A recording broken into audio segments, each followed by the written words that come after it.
What's up YouTube? I'm Mike. I'm a sales rep by day and I'm a tech enthusiast by night. And I gotta be honest with you, for a long time, I thought the answer to everything was just buy a better, more powerful PC. So, like you'd think, I got a bigger desk, more monitors, more power, more gear, more of just everything. And that's how I built my setup, and for a while I actually loved it. But eventually I realized something kind of annoying.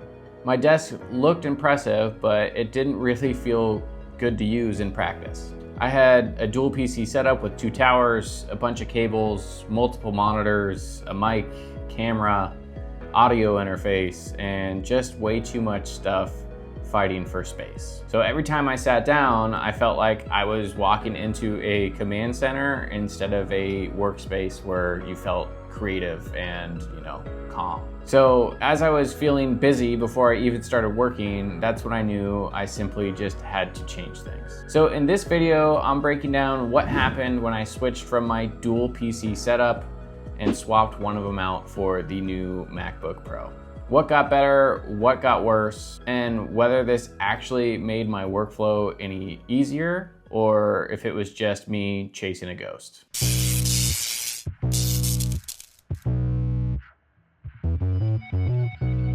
So why I switched? I have been a Windows guy for a long time. For years, I was the guy telling everybody that MacBooks are totally overpriced and you can get so much more hardware for your money if you just stay on the PC side.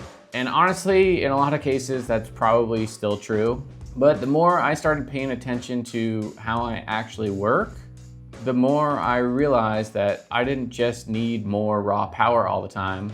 What I needed was just less friction. And what I mean by that is just a more streamlined and optimized workflow where the little things don't get in your way. So I didn't need a desk full of hardware just to answer emails, handle sales calls, edit videos, and move files between devices to get my day moving. What I needed was something that made the boring parts of work just faster and cleaner so that I could, all that time saved, just put it back in my day. So after doing a lot of research, I figured I would give the MacBook Pro a try. And I didn't want to go crazy with it and get some $8,000 laptop that nobody can afford, and especially since I was just getting into this for the first time. So I went with the Pro chip, but just the base spec, so 15-core CPU, 16-core GPU.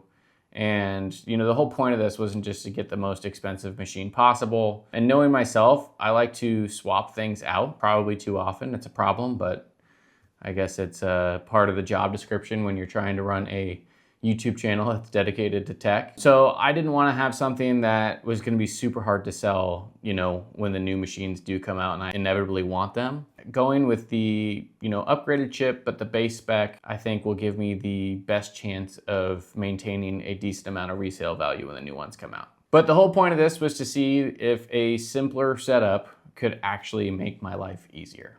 And so far, it totally has. The first big change that I noticed is just how much cleaner everything felt. The laptop itself is just easier to live with. It's quiet, solid, the screen's great, the trackpad is ridiculous, the keyboard just feels good to use. And I know that sounds kind of basic, but when you're sitting at your desk for hours or using your laptop for hours, those little things matter. More than a lot of people probably would be willing to admit. What really stood out though was just how much less mental noise was produced by this setup. When you remove the extra tower, the extra cables, all the clutter, the extra monitor, your desk stops feeling like a storage area and it starts feeling like a real workspace. And whether that's subconscious or like you actually notice that, that's gonna vary case to case, but for me, it's totally been a game changer. I didn't realize how much the old setup was weighing on me until it was gone.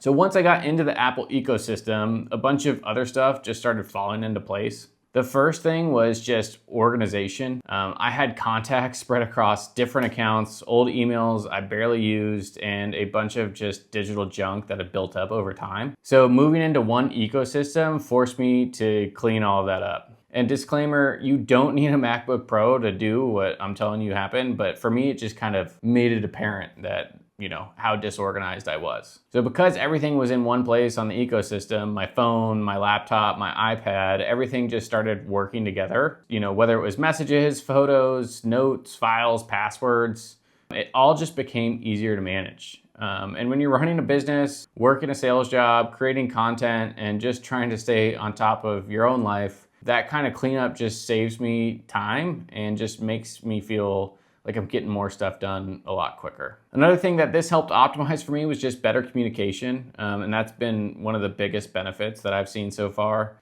In sales, speed matters. And if a client texts me something important, I don't want it to get buried behind other texts while I'm sitting at my desk.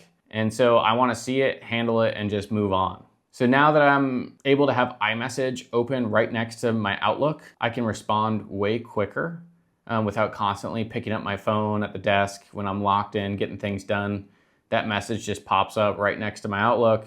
If it's got important information, I can just copy and paste it right over to my email, send it where it needs to go, and just get it knocked out. So it helps me just, with my response time with my clients, which they appreciate, and then also just, in general, just puts more time back into my day, and I just cross things off the list a lot quicker. So again, that just points out to where it's not necessarily about raw power and specs, it's more about just optimization of my workflow. Another surprise for me, which I was worried about, was video editing. I still like Windows, and it's probably better for a lot of power user stuff if you're doing, heavy video effects or things like that. But for just basic editing, the Mac is super smooth. I was able to cancel Adobe Creative Cloud, which felt like a total victory because I didn't really need to keep paying for that. And with the purchase of the MacBook Pro, it came with 3 months of the Apple Creative Studio. I've been learning Final Cut Pro, and it's been pretty simple to get a handle of.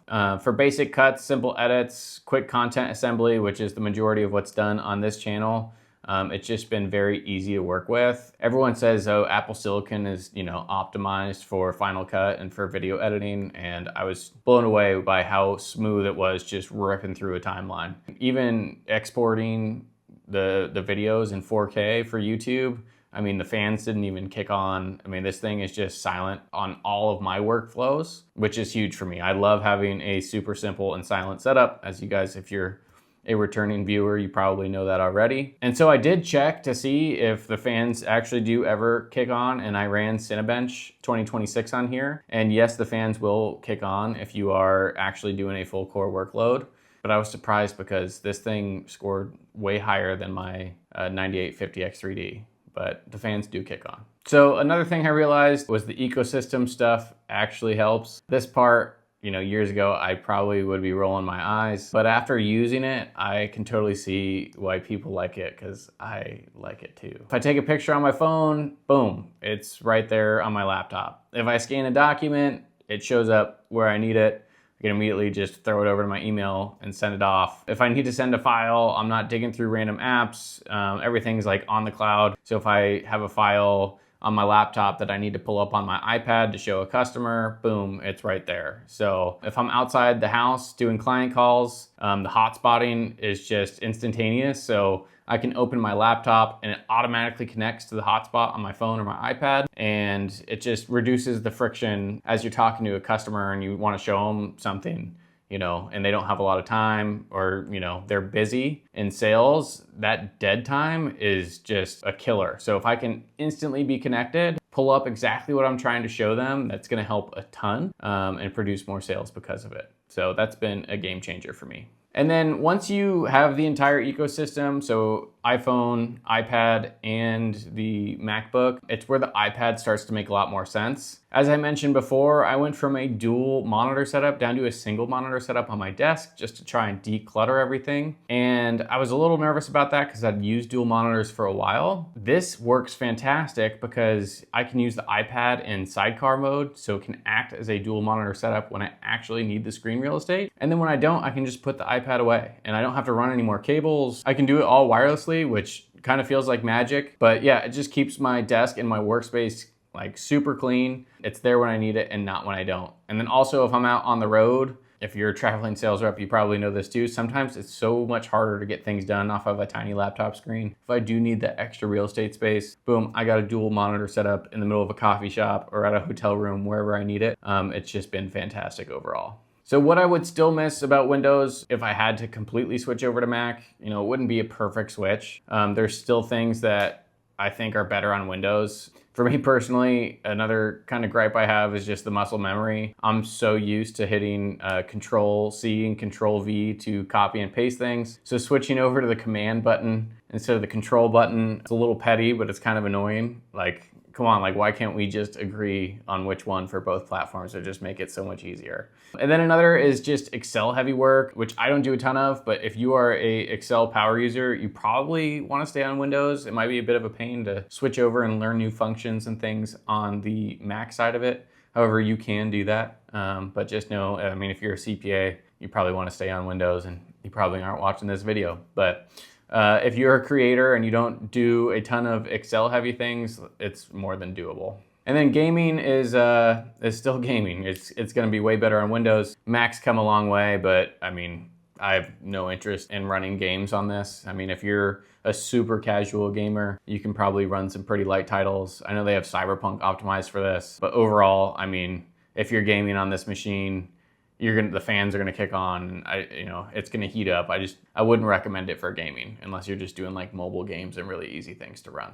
But yeah, I'm not pretending that the Mac replaces everything. It doesn't. But what surprised me the most was just how much the Switch changed my mindset. I expected better portability, obviously going to a laptop. I expected great battery life, but what I didn't really expect was just how much cleaner my whole workflow would feel. It's made it easier to just sit down and actually get things done. It's provided the ability to get things done on the road. And honestly, that was just the whole point. It's reduced friction in my entire workflow. Do I think everyone should switch to Mac? No.